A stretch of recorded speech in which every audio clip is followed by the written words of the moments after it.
Say goodbye to your credit card rewards. Big box retailers, led by Walmart and Target, are pushing for a bill in Congress to take away your hard-earned cash back and travel points to line their pockets. Senate Bill 1838 would enact harmful credit card routing mandates that would end credit card rewards as we know it. If you love your credit card rewards, visit handsoffmyrewards.com and tell them to oppose credit card routing legislation paid for by the Electronic Payments Coalition.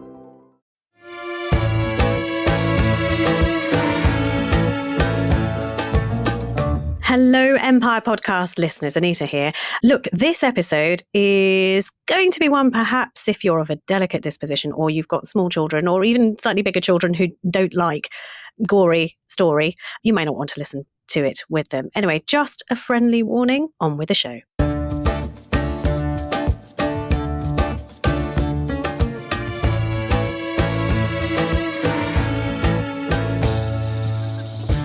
It is said that the English entered Afghanistan a second time, merely to free the English prisoners, spending lakhs and lakhs to bribe the Afghans, allowing them into passage, leaving thousands more dead behind, paying compensation double the value to the owners of the property they'd destroyed, and then revealing their true nature by demolishing the markets of Kabul and returning to India.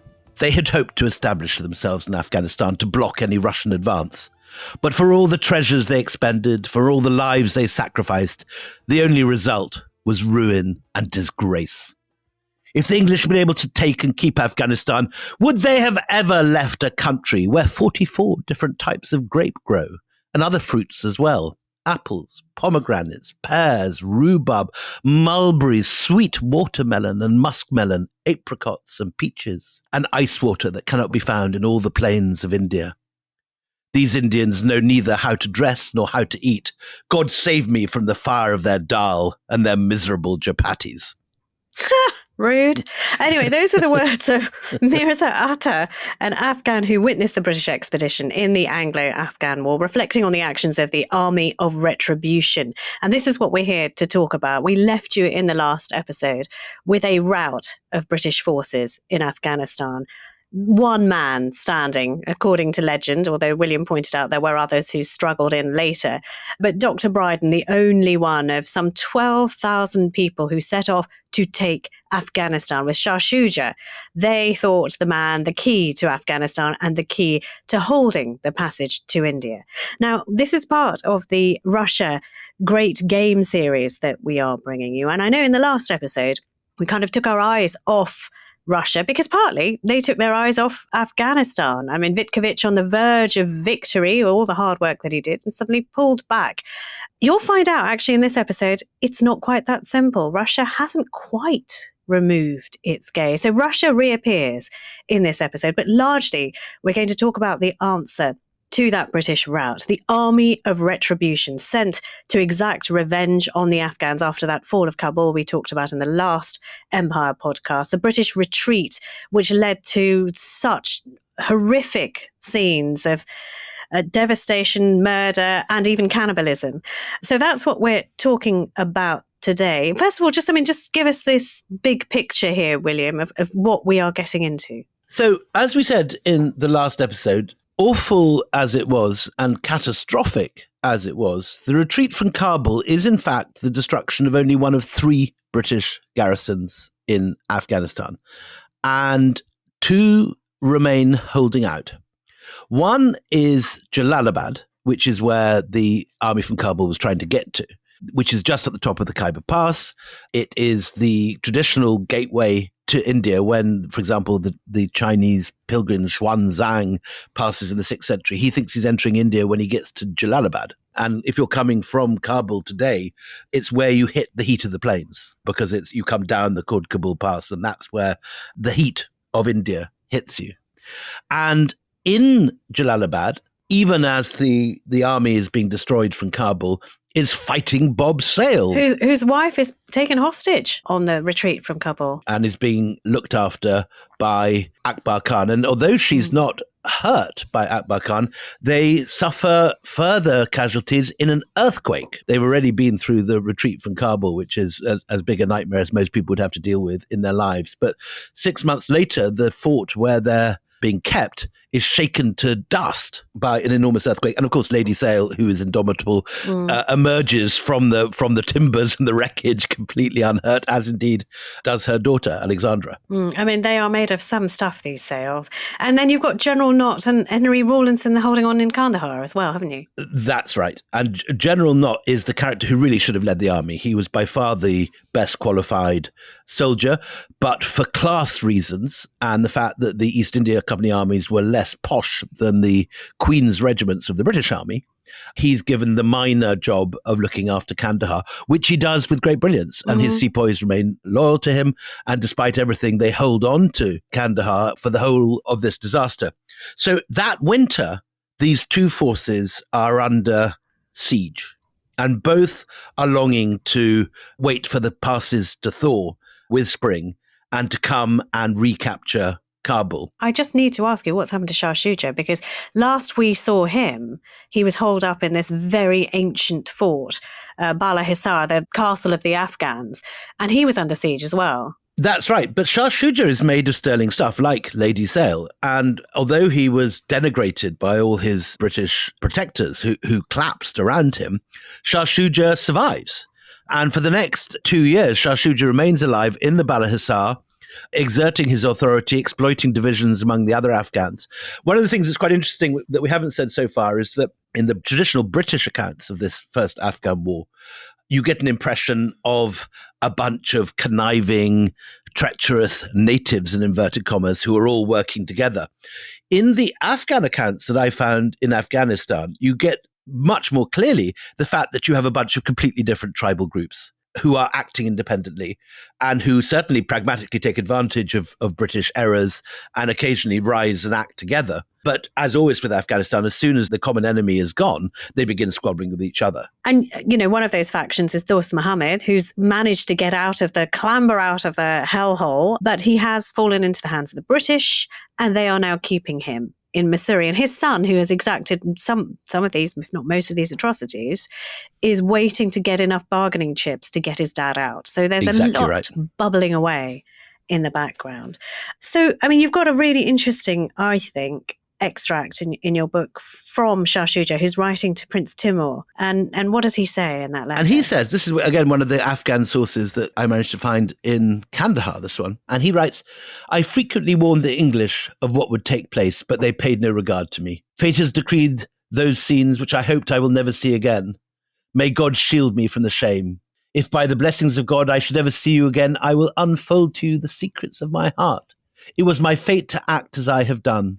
The wealth that I'd amassed was entirely expended. If I had some money at my command, I could still perhaps bring about my heart's desire. Alas, I am now destitute. I do not grieve. A better state of things is now in progress, and we shall still attain the objects of which we have long been disappointed." And this is the incredible quality of Shah Shuja. He's one of these people that can take repeated defeats and not collapse. Anyone else would have been, after the amount of reverses that poor Shah Shuja has received in his life, would have been given up and gone into retirement. But he's still holding out in the Bala Hissar. And in the end, it's only a terrible accident of fate that does for him. Just as the spring is coming and the hope of relief from his allies is becoming a reality, he is assassinated not by anyone that he would consider to be his enemy, but by one of his godsons who wants to get in with the other faction of Dost Mohammad and Akbar Khan.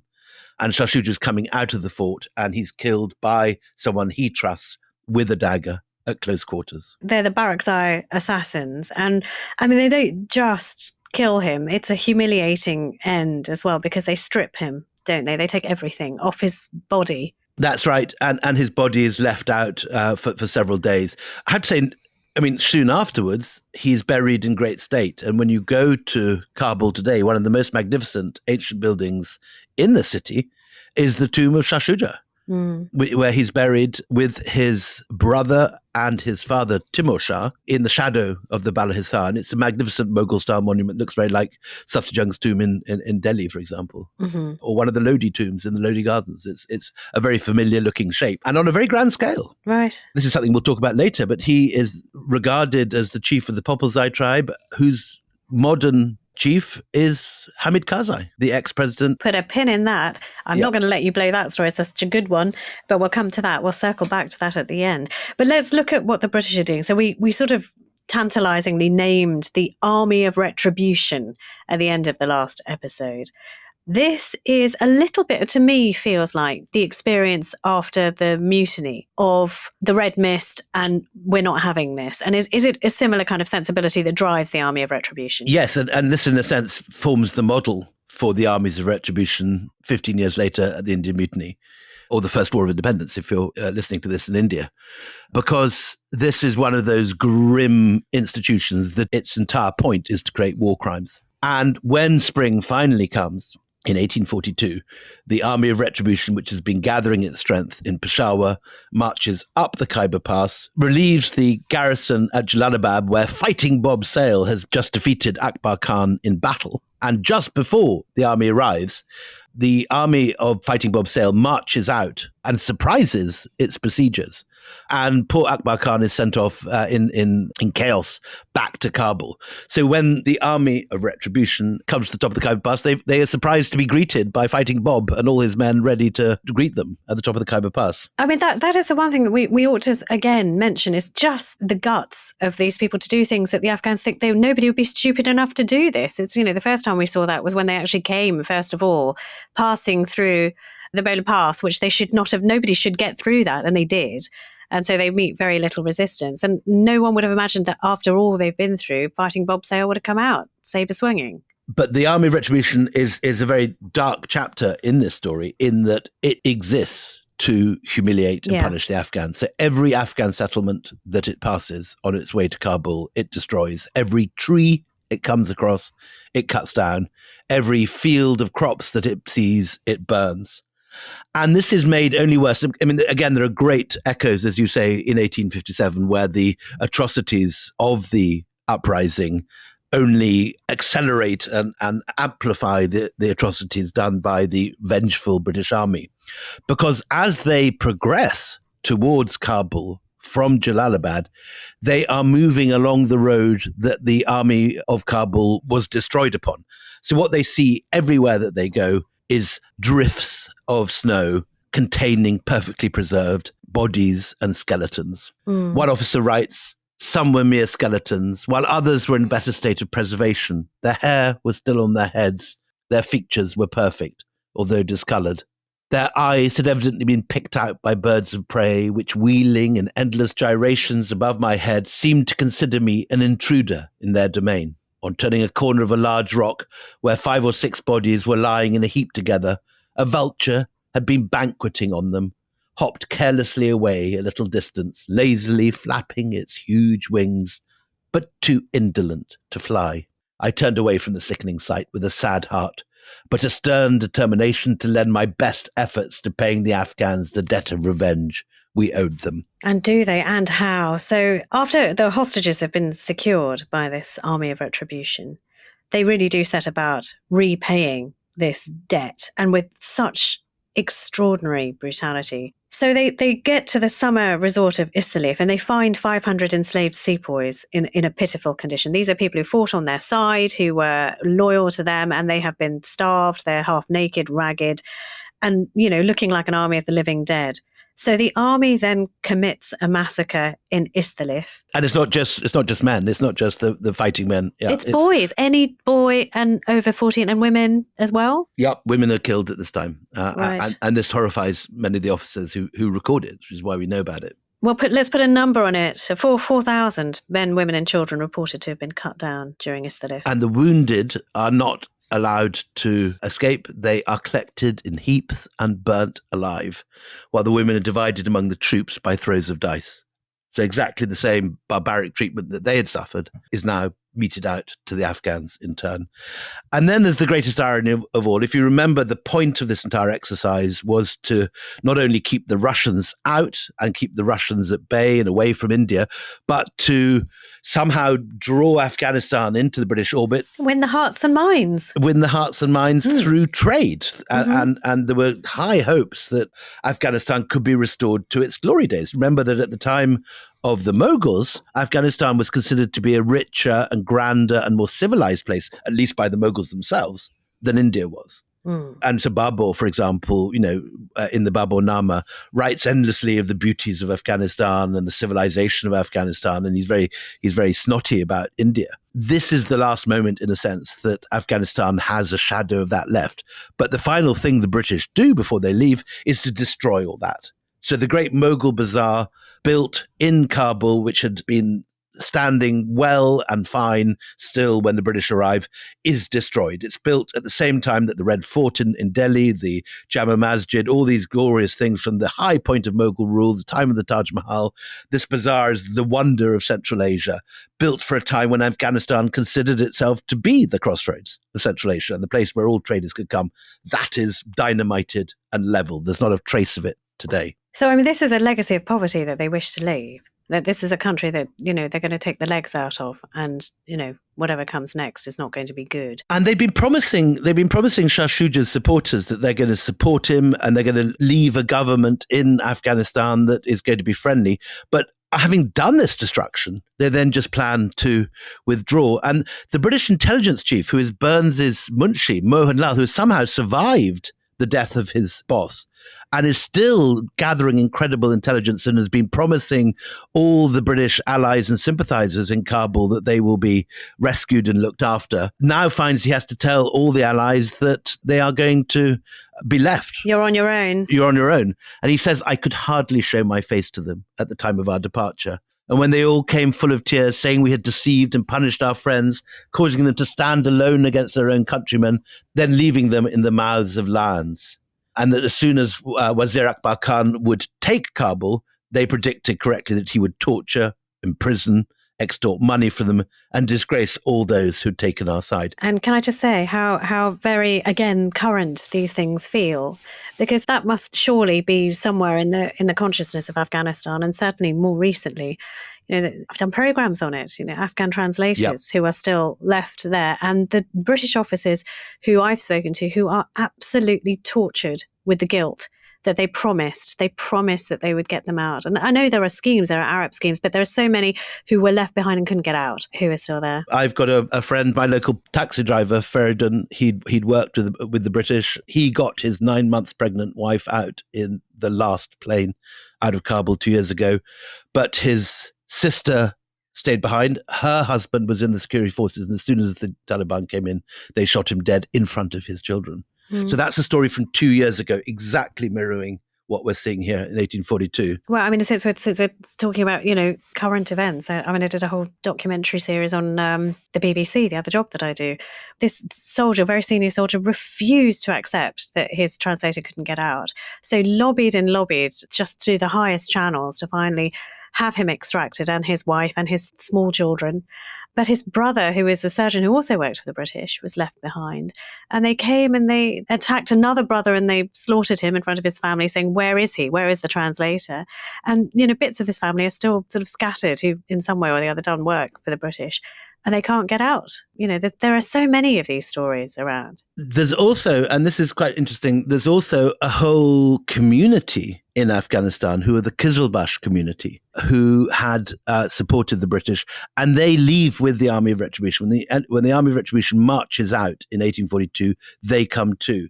Right. And the great writer on Sufis, Idris Shah, and his children Sarah Shah and Tahir Shah, who are writers of our generation.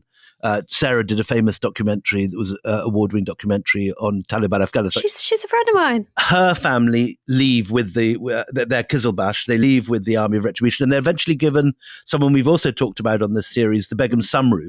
They're given her estate in Sardana outside Meerut. So you see a whole Afghan community coming as refugees for the first time from Afghanistan and settling in India at this point. Okay, so when the Army of Retribution have done their thing, creating this wasteland, are they able to leave easily? Or, what is the answer to retribution? It's exactly like every other retreat from Kabul. The Afghans do not let you leave the country if you're fleeing, having been defeated. They don't let you go easily.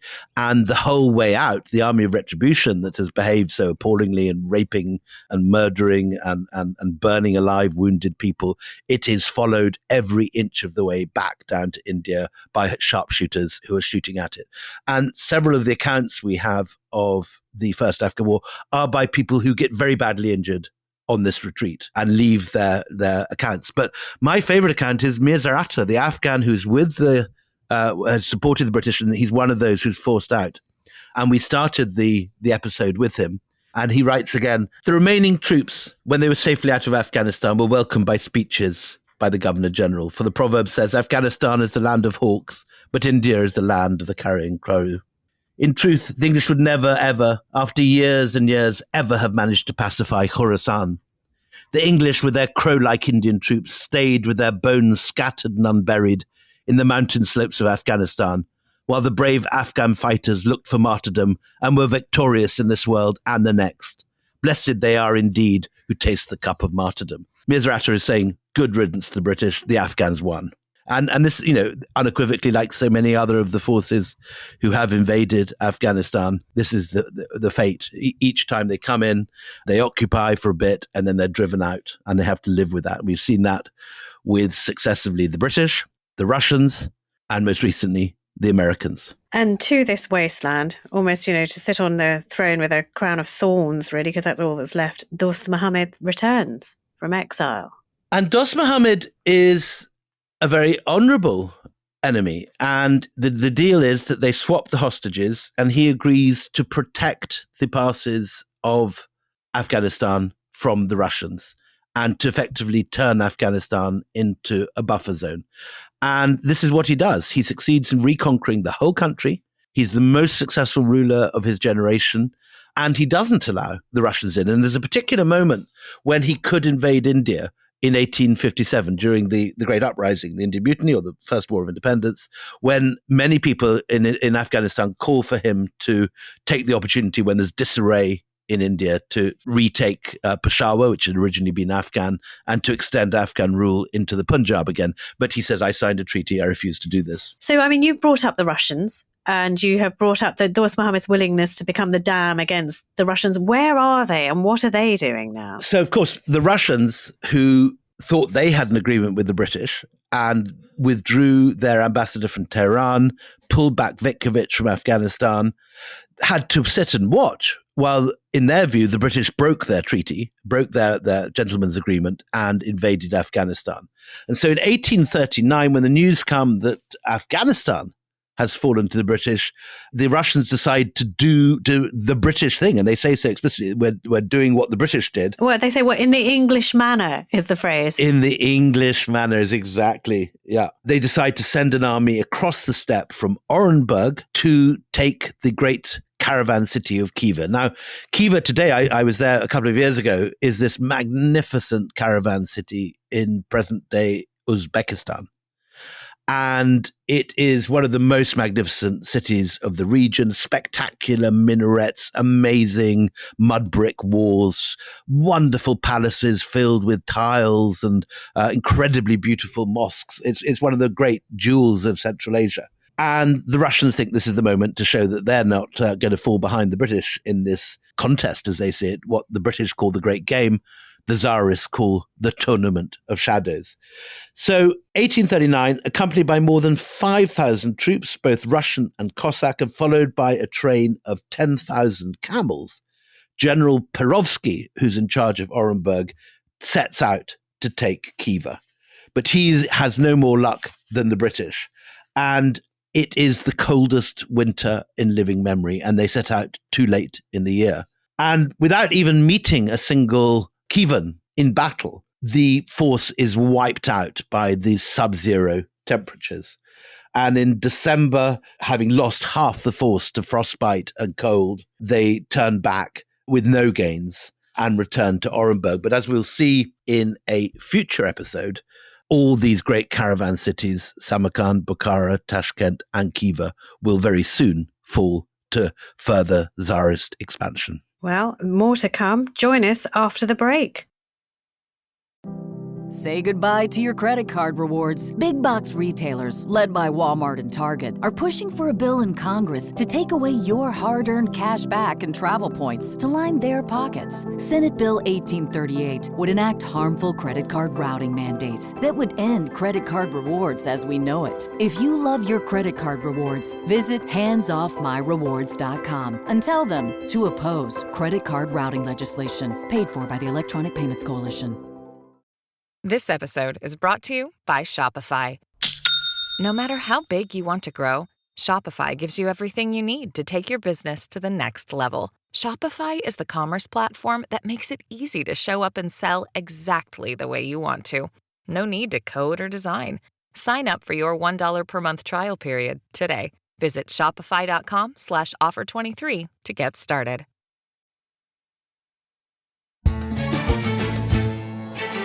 Welcome back. So just before the break, we had, again, the climate playing its part in world affairs, and this Russian army that has decided to, in the English manner, go and take Afghanistan. If anything they can do, we can do better. That kind of spirit of a thing. But, they perish on the step before they can do anything very much at all. Meanwhile, in this story, there's something rather delicious happening, which is 1844. Can we talk about the visit of the Tsar to Queen Victoria? Because it is one of my favourite things. Could we do that? 1842, the British pull out of Afghanistan. The Army of Retribution levels everything. Dost Mohammad is swapped for Lady Sale. Before we go any further, we should say Lady Sale goes off and starts a whole new life with Fighting Bob in South Africa. And when eventually she dies, her epitaph on her tombstone reads, "Here lies all that could die of Lady Sale." Even in her own time, she was recognised as she was something. No, she was something else. She also, she very quickly gets her memoirs out. Almost everyone in this story who survives writes their memoirs. And Lady Sale is the first time. It's serialised, I think, in the Times. And it becomes a major bestseller of Victorian sort of travel and adventure and military literature. And there is, I can't remember, is it Astley's Circus? There's a circus that puts on an entire sort of spectacular touring the country of Lady Sale in Afghanistan. Wow. And she's always shown wearing a turban, riding out. Yes. It's worth Googling. Honestly, she's everything you imagine and more if you just Google the image. So look, okay, let's go to 1844. Fighting Bob, incidentally, is killed eventually in the Indian Mutiny. No, or let's not. Let's not do what Anita wants to do. Yes, no, go on. Tell us about Fighting Bob It's Sale. never been known that I would forge my own independent course on this podcast. I mean, seriously, don't mind me. You just carry on. What happens to Fighting Bob Sale? Fighting Bob Sale is killed in the Sikh Wars, killed by the Punjabis. Okay. There's the Second Anglo-Sikh War, and Fighting Bob Sale, I think, is killed in that. Great. Got that out of your system. Can we go to 1844, which I'm literally desperate to get to? No more Fighting Bob. Okay. So the Tsar, whose, the dispatch of Vitkovich helped to start the conflict to begin with, sort of says, coming over for a cup of tea to Queen Victoria. Exactly. Is that all right? In Windsor Castle. And he travels, like Peter the Great did, incognito. Yes. In his case, he takes the name Orlov, a name we've come across also in this podcast before. Not so long ago. To avoid possible assassination attempts by Polish terrorists, it said. But when I say he comes to tea, I'm not even joking. He really does come for tea at Windsor Castle. And there's a regimental brass band playing, but otherwise it's tea and clinky, cups of tea. So there's quite a lot of consternation because the Tsar arrives at Woolwich Docks unannounced on a Dutch steamer on the 1st of June. And sends his word to the Queen that he'd like to come to tea. And at this point, Queen Victoria is 25 years old and heavily pregnant. And given what happened during the visit of Peter the Great, when he destroyed John Evelyn's house and famously left the curtains in a state of some disarray. He behaved like a disgusting frat boy, is what happened. Yeah. Exactly. And so Queen Victoria, when she hears that his, whatever it is, great-grandson has turned up at Woolwich Docks unannounced and wants to come to tea, half expects some sort of Tartar savage, particularly when he sends ahead to say he'd like some straw prepared for him because he always sleeps in a leather sack as his military camp bed. So his only request to Queen Victoria is, could you have some straw for me to sleep in? It's just crazy. So she thinks, oh God, here we go again. Better take the curtains down. But in the end, he is very charming. I'm doing this bit because I just love the way Queen Victoria talks about a good-looking fella. You are definitely the Queen Victoria of this podcast, Anita. Just really, thanks.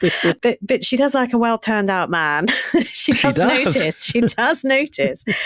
So this is what she writes, and we are so grateful that she did write everything down that she was thinking, and we don't even have all of it because one of her daughters destroyed some of her diary, so we really don't know everything, but what we do know is delicious. So this is what she says about the Tsar. He is certainly a very striking man, still very handsome. His profile is beautiful and his manners most dignified and graceful, extremely civil, quite alarmingly so, as he is so full of attentions and politesses. But the expression of the eyes is formidable and unlike anything I ever saw before. He gives me and Albert the impression, to throw him in, and Albert, the impression of a man who is not happy, and on whom the weight of his immense power and position weighs heavily and painfully. He seldom smiles, and when he does, the expression is not happy.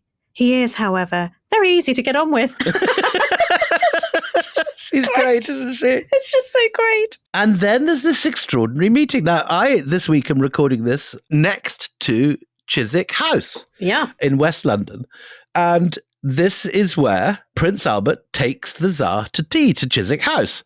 And for those that don't know it, it is an extraordinary little sort of Venetian Palladian villa. So pretty. And it's surrounded by water. And it's very pretty. That they do a very good fireworks display, by the way, if you've ever been. They do. And they do a very nice tea in the cafe. And my children have been pushed around there in pushchairs all their summer childhoods. And this is where, built by Lord Burlington, with this perfect little piece of sort of Palladian Veneto, strangely marooned on the banks of the Thames, then amid countryside and market gardens to the west of London. London at this point ends even before Kensington, I think, in 1840s. He holds a grand ceremonial breakfast in the honour of the Tsar. On paper, this is all going to be so wonderful.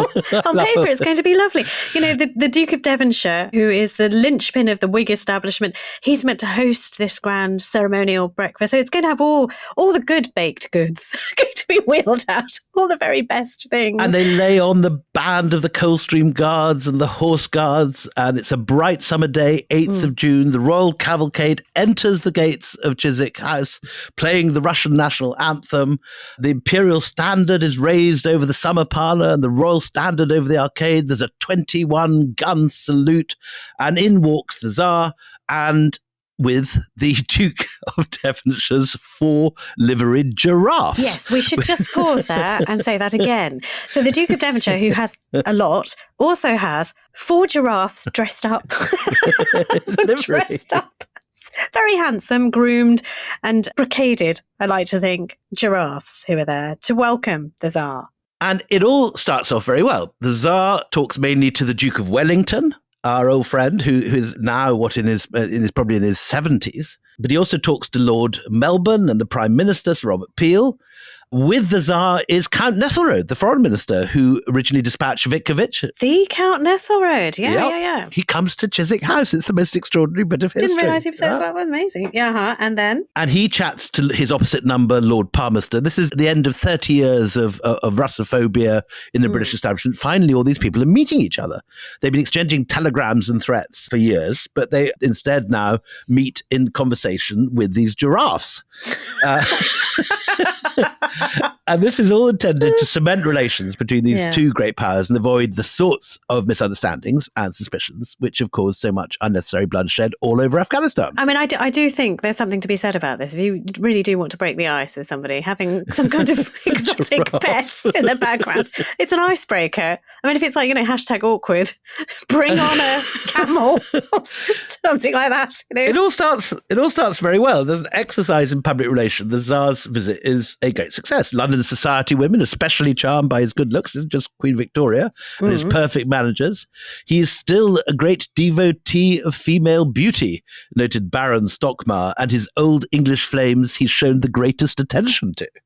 So there's lots of sort of dashing good looks and flashing smiles, yet unwittingly, this meeting at Chiswick House sows the seeds for future conflict. Well, it all starts unravelling, and we can't only blame the giraffes, although they play a part. The giraffes do play a part. They do play a part.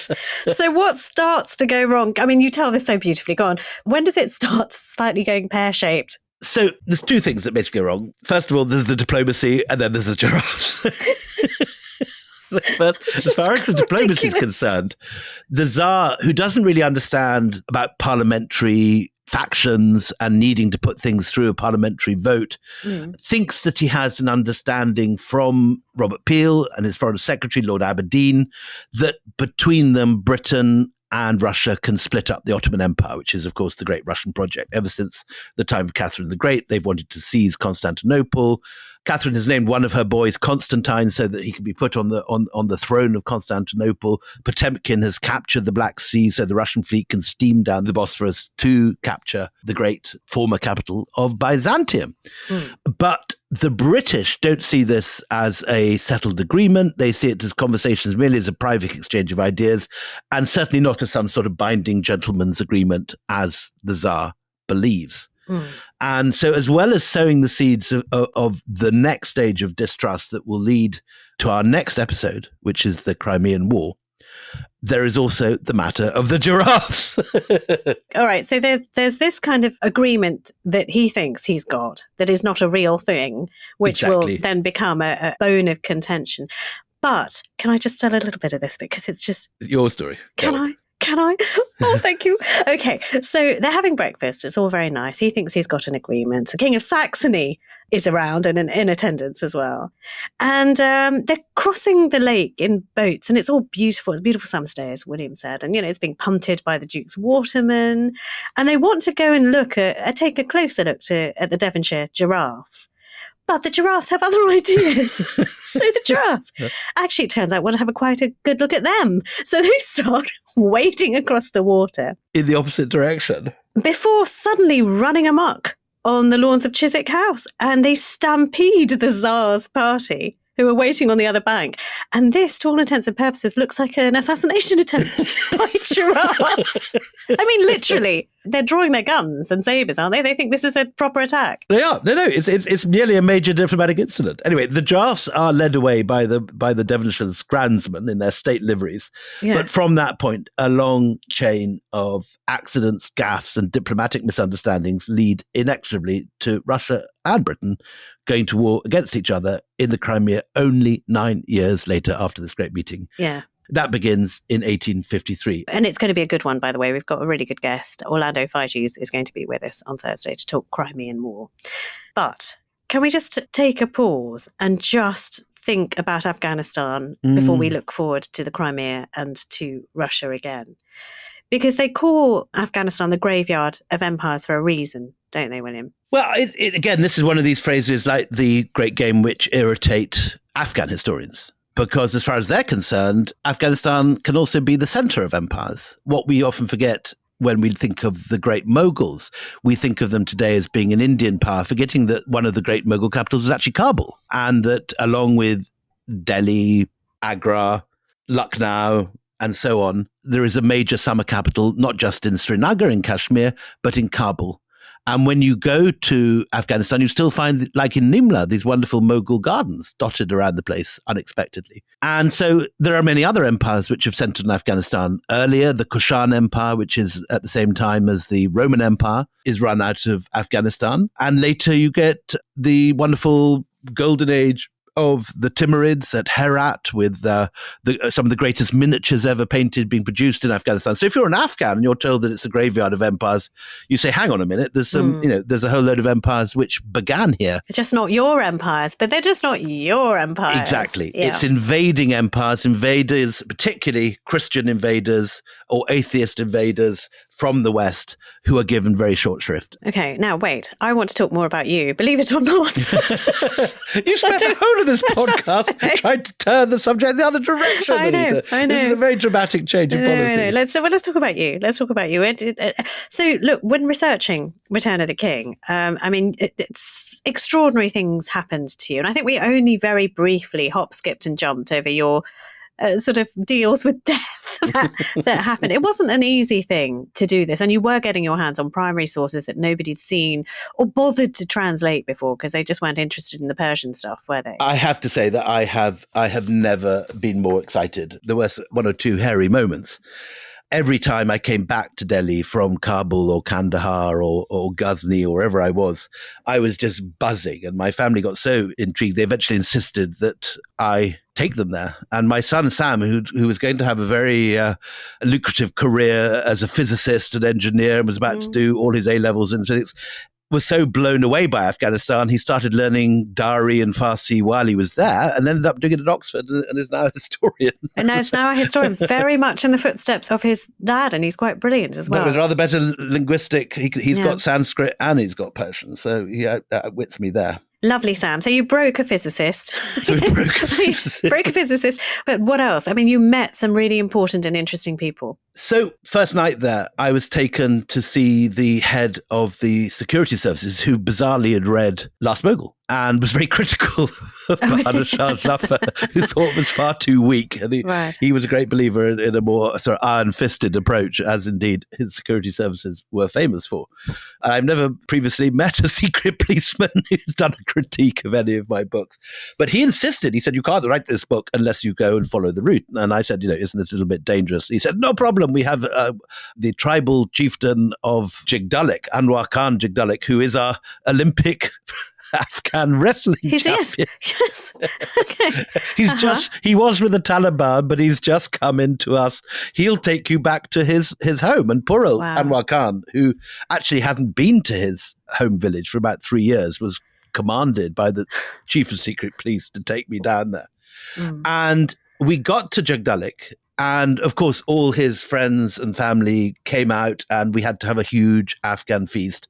And I was looking at my watch because the point, as far as I was concerned, was to get to the next village, which was Gandamak. And you may remember in the last episode, the Siege of Gandamak, we talked about the last stand of the 44th Regiment of Foot. Yes, and the very famous painting, which you can see. Yeah. And so I thought the one thing I've got to do if I'm doing the retreat from Kabul is I've got to get to Gandamak. And instead, we sat having course after course. First of all, we had lovely yogurt brought to us, which we ate with naan bread. Then suddenly kebabs appeared. And it went on for hours and hours. And by about 4 o'clock, it was quite clear we weren't going to get to Gandamak. Can I just say, knowing you as I do, this was not a hardship. They were very good kebabs. They were very good kebabs. It was true. Yeah. But it did definitely sweeten the blow. But we didn't make it to Gandamak. And we ended up going back on the main road to Jalalabad. And we spent the night. Late that evening, news came in that there'd been a major battle in Gandamak that day. The same village where the last survivors of the retreat from Kabul were gunned down in their square and Captain Thomas Suter was taken captive. The government had come in to plough up the poppy crop. And the villagers who were making money from growing opium poppies resisted and brought in the Taliban to fight off the government. Thank God you weren't there. And had we arrived, we'd have arrived in the middle of a gunfight. And it would have all been very, very nasty. We were coming from the back end, the opposite way from Jalalabad. Yeah. And there was no way we could have got out of that. It would have been very hairy. And ever since that day, dear reader, he's been devoted to the kebab. So what I thought you were about to say the opium poppy. No. Just say the kebab, since that day, that brush with death, has held a very important place. Yeah. But then the next day, we went out because Anwar Khan, my guardian on this trip, who the secret police had sent to look after me, was brought in as a negotiator between the government and the village. And so there was a jirga at which he officiated. So a jirga, for those who don't know, is kind of a civilian local government where you have different either tribes or families who nominate a person to come and sit, and there'll be a headman who is going to preside over these proceedings. But that is a jirga. And we sat with Jalalabad Airport in the background with Predator drones taking off on and off every 5 minutes. You could see these sinister unmanned aircraft taking off to bomb Taliban positions in the distant hills. And after the jirga was over, 2 of the tribal elders in Gandamak came over and we chatted for a while over a pot of tea. And this is, I suppose, about 2006. This must have taken place. And one of them told me a story. He said, last month, some American officers called us to a hotel in Jalalabad for a meeting. One of them asked me, why do you hate us? And I replied, this is the tribal elder speaking, because you blow down our doors, enter our houses, pull our women by the hair, and kick our children. We cannot accept this. We will fight back, and we will break your teeth. And when your teeth are broken, you will leave, just as the British left before you. It's just a matter of time. And I asked, what did he say to that? What did the American officer say when you said that to him? He turned to his friend and said, if the old men are like this, what will the younger ones be like? In truth, he said, all the Americans here know their game is over. It's just their politicians who deny this. These are the last days of the Americans, said the other elder. Next, it will be China. That was 2006. And of course, we now know that the Chinese have made all these deals with the Taliban, just as the elder said, that they're extracting rare earths and copper and all the rest of it. Listen here, before we go, there is an extraordinary story to tell that involves my friend William, Hillary Clinton, and Karzai. It's true. Which I've forgotten this one. Yeah, I mean, no kebabs were hurt in the telling of this, in the making of this particular story. But what happened? I mean, go on. So this book was published and finished in 2012, I think, just as the whole thing was heading for a crisis. And Hamid Karzai was then the president of Afghanistan, and I have a great friend called Saad Mohseni who used to run all the telecoms in Afghanistan. And literally the week it came out, he gave a copy to Hamid Karzai. And Hamid Karzai is a man that loves history, but he has a particular dog in this race, in that Shah Shuja, the hero of my book, the king, who is the title of Return of a King, is his great-great-grandfather. Both of them are Popelzai. And just as the army from Kabul, on the retreat from Kabul, was destroyed by the Ghilzai tribe in the passes of Jagdalik and Gundamuk, so the foot soldiers of the Taliban today are the Ghilzai. And the chief of the Hotaki Ghilzai was Mullah Omar. So for all that we've now got predator drones and America and high technology and all the rest of it, the conflict remains really the same. The Popelzai, who are the elite, are in a sense the toffs and landowners of Afghanistan, have allied with foreigners, and they're brought down by the Ghilzai, who are the day laborers, the landless laborers. And they now make up the Taliban. Their leader is Mullah Omar, who's the direct descendant of Anwar Khan Jagdalik, the man whose girlfriend was taken by Alexander Burns. Is that extraordinary? So the same conflict has replayed twice, 200 years apart, with very similar endings. Anyway, Hamid Karzai read Return of a King on a flight to Washington to go and brief Barack Obama.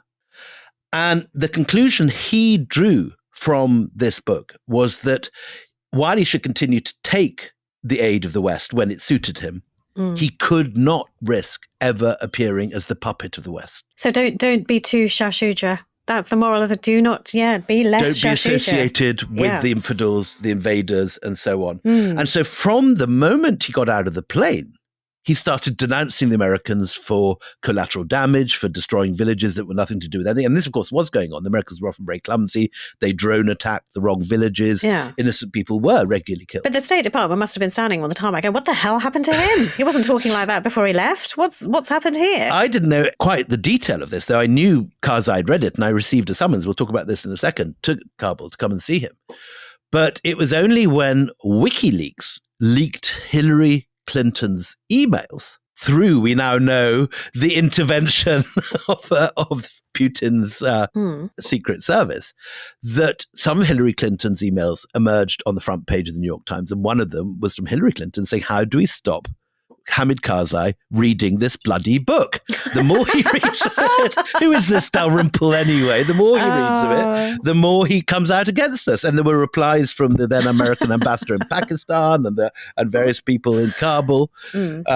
Anyway, I then got summoned to that Ramazan. I got a letter from Karzai saying, I've read your book with great interest. I want to know more about the history and how you think we can learn the lessons of the First Afghan War today. And I struck a deal with Hamid Karzai, who turned out to be the most charming man and someone who's still a friend. And I'm still in contact with him. And do you two WhatsApp each other? We email each other. I don't know his WhatsApp, to be honest. How many emoji conversations flow between you and Ahmed Cars? I was just trying to imagine. You can, if anyone's interested, you can see a conversation between the two of us at the Jaipur Literature Festival, which is online on YouTube. Anyway. No, I want to see the emails. But anyway, carry on. I got called to Kabul, and we ended up having 6 evenings of conversations at iftar. So he'd do his fast during Ramadan, and then he'd break it with an enormous plate of fruit.